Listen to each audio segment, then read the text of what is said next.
Hi guys, it's Hila here from Saturday Night Stitch, and today we're going to do a browse through of the March 2020 issue of Burda, which I cannot believe that we're already in, nearly in March and we're on the third issue. But, time flies when you're having fun is all I can say. So this is the wedding issue, obviously. They tend to have wedding patterns in here. A couple of months ago, Burda put in on one of the magazine sections, they asked for people to write in who've used their sewing patterns to make wedding dresses. And I think that this was a really nice feature because some people wrote in and they were showing pictures of the dresses that they made for their weddings. And I love this. One of my biggest regrets is that I didn't actually make my own wedding dress. I was about, 6 months into sewing, and I decided, I was just like, yeah, I'm not going to. But yeah, I loved this. I loved actually seeing pictures of people's wedding dresses using Burda magazines. That's pretty awesome. That's a nice legacy to have. And then the first pattern is a wedding dress. Now, I did wonder if this was a nod to same-sex marriage, because I feel like this it's a couple. And I was just like, I wonder if it is a nod to, same-sex marriage, because normally in all of the other ones, you do tend to have a groom and, a bride and groom. But here it looks like we've got bride and bride. So I was like, that's quite interesting. But I love the design lines on this. I wouldn't make it as a wedding dress for me personally, but I'd make it as a maxi dress with like a really long A-line skirt. So I'm planning on making this using like like a chambray. I'm gonna use like a chambray, a light blue chambray, and I'm gonna do the top bit. I'm not gonna use lace. I'll just use like normal fabric, and then just make it an A-line skirt because I quite like the details of that bodice, which I hope to be able to show you more of. Yeah, so if you look at the bodice, you've got like this nice armhole there, and I think there's a zipper down the side. And yeah, I think that that's going to be really quite nice and pretty. And then we've got some more wedding dress, wedding related outfits. So I feel like this is more of wedding guest or mother of the bride, and it's also the vintage model that they have. And I think this one is from September 1961, and it's got like this interesting sash at the back. There's a little crafty section on how to make this lovely little bag, which is quite useful if you've got young people in your life. And there's a Burda Style challenge where you can design your own top to go with these Peter Han trousers, which apparently are quite expensive. They're apparently cost upwards of 149 euros, which is a lot of money. Okay, right, so I feel like this is the first of the proper patterns, because the wedding patterns, they just sort of like a standard March issue thing. So we've got a simple top here with just a little twist knotty detail at the back. The only thing that's really outstanding about this top is the color. It's a nice yellow color, and I love yellow.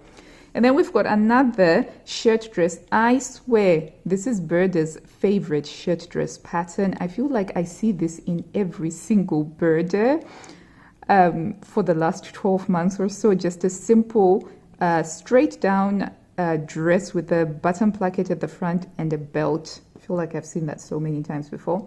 And then we've got a cute Bomba Jacket, which has got raglan sleeves and it's collarless with some welt pockets and an elasticated casing. This is kind of interesting, actually. This does look quite interesting. And then we've got a simple skirt, which looks like it is cut on the bias. And it's been sewn up in a really lovely floaty fabric. This is right up my alley. I like the style of skirt. It's a yoked skirt, and I feel like this is up there for something that I would like to make. I like this twist dress, the dress with the twisty detail, and it's got a deep V neckline. When I make this, I'm probably going to shorten it. I won't have it that long because to me it looks like it's got quite a pegged silhouette, and I do struggle to walk in pegged silhouettes like this if it's not a stretchy fabric. So I'd probably make it a little bit shorter, but I do really like that. I don't know, I just kind of feel like if I were to wear something like this, I'd be transformed into an elegant woman or something like that. So it's an aspirational one. And we've got a pair of trousers. These ones are in size 36 to 44. Now, when I first saw the preview pictures, this got me quite excited. But now that I've seen them, I'm kind of like, okay, there isn't that much. I'm not as excited about them. So they've got like buttons in the waistband. And at first I thought that these buttons would be adjustable, but it doesn't look like they are adjustable. And they've got a zipper at the back. But yeah, I think they used a lovely fabric for it though. Interestingly, I was looking at these shoes. These shoes look like, I don't know if you've ever had a pair of shoes that's sort of like too small for you, and then you just sort of start stepping on the back of the shoe and use them as slippers. This is what this reminded me of. And then we've got this really lovely minimalistic looking jacket, and it's really beautifully tailored. I gotta say, I really like the look of that. Normally these aren't colors that I'd be interested in, but I love the clean lines of that, and it looks like it would be a jacket that you could wear over just about anything. And it's got some interesting line details as well. You have a princess seam coming out of the underarm, and then you sort of like have another dart bouncing off of that welt pocket. Incredibly interesting. And so this is the tall pattern size, it's 72 to 88. And then we have a prairie style top, which has got rounded yokes and it's got some ties. You can't really see much because of the fabric that they've used there. The featured sewing lesson is the top with the twist neck back issue. And then we've got a section here telling you how you can style some of your clothes, which is pretty awesome.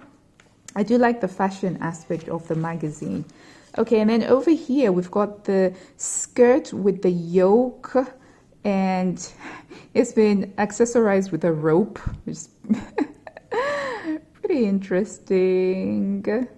I'm not a big fan of the squiggle fabric that they've used there. I prefer the other fabric personally. And then you have a cardigan, a coatigan, I guess. It kind of looks like a cardigan, but it's kind of like a jacket.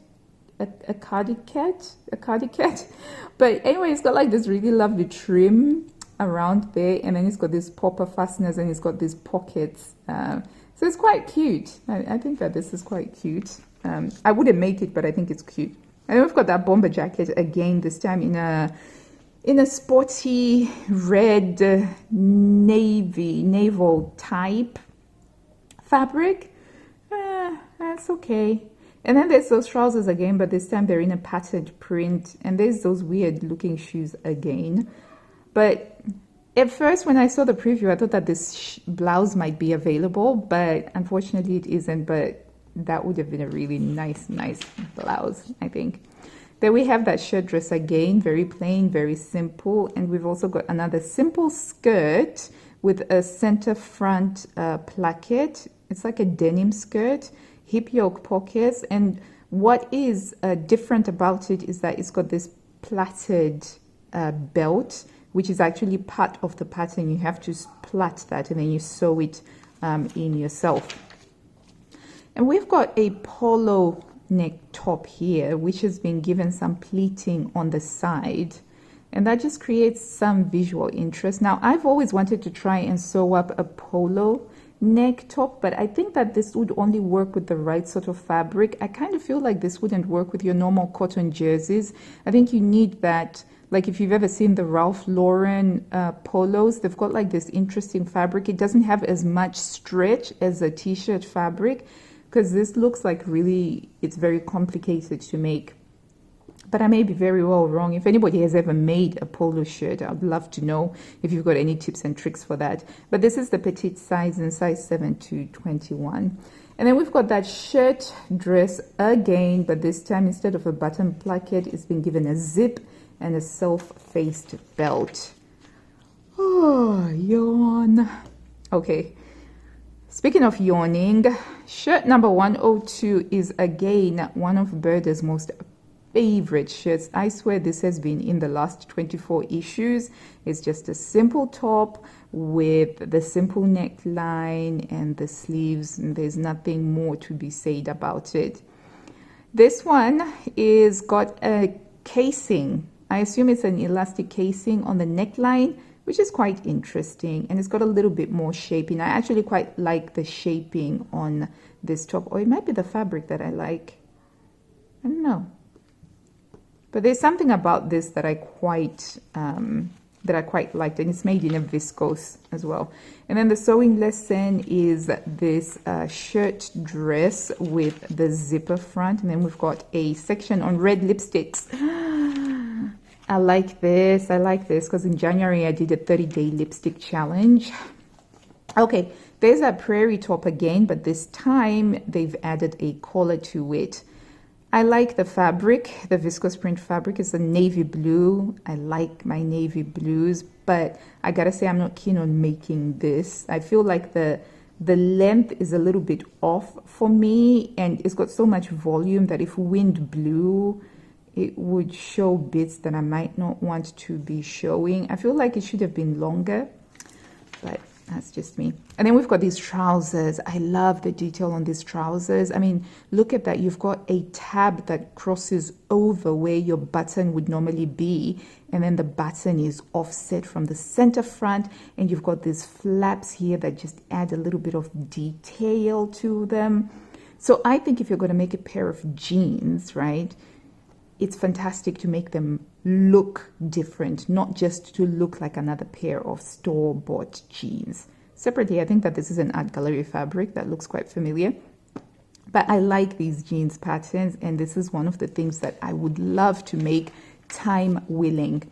And there's this jacket, right? It's a very simple and plain jacket, but I found this so inspiring, which is another aspect I like about Burda magazines, is that they are quite inspiring. And I love the use of lace as an overlay on the pockets and on the yoke, just to create that visual interest. I love this. I've pinned this in my head as something to do on a future make.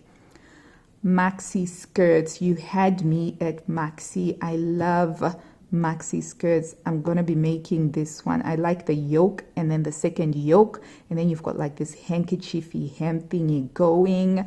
I have a beautiful viscose print fabric that I'm going to be using to make this skirt. And then we've got that shirt dress again with the zipper, but this time we've added some embroidery and this pleating. It's okay, it's okay. And there's that skirt again with the center front opening, and you can see the plaited belt a lot better. I think this is a decent basic to have if you are the sort of person whose style involves wearing denim skirts, and the top is not my own personal favorite. I don't like button front narrow skirts personally, but I can see some people would love that, and that would work.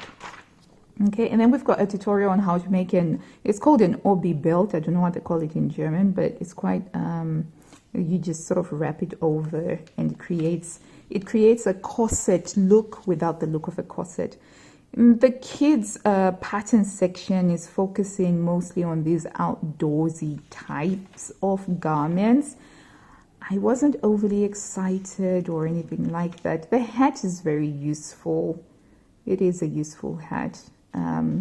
But my kids' head circumference is not 51. It's closer to 55, and then they've got so much hair. So I have to make them grown-up hats. Those are the only ones that will fit over all of their hair. But cute fabrics, though. I think that the fabrics are really cute. Okay, and then we've got some ads, and then we have this really beautifully tailored jacket. Again, I feel like the two jackets that they have in here have been one of the best examples of how their tailoring can be really, on another level. And I find that inspiring because it kind of makes me feel like I would love to make a jacket that is so well tailored you can hardly see where the seams are, you can hardly see where that inseam pocket is. And I thought that was gorgeous, absolutely gorgeous. Good job, Burda, good job.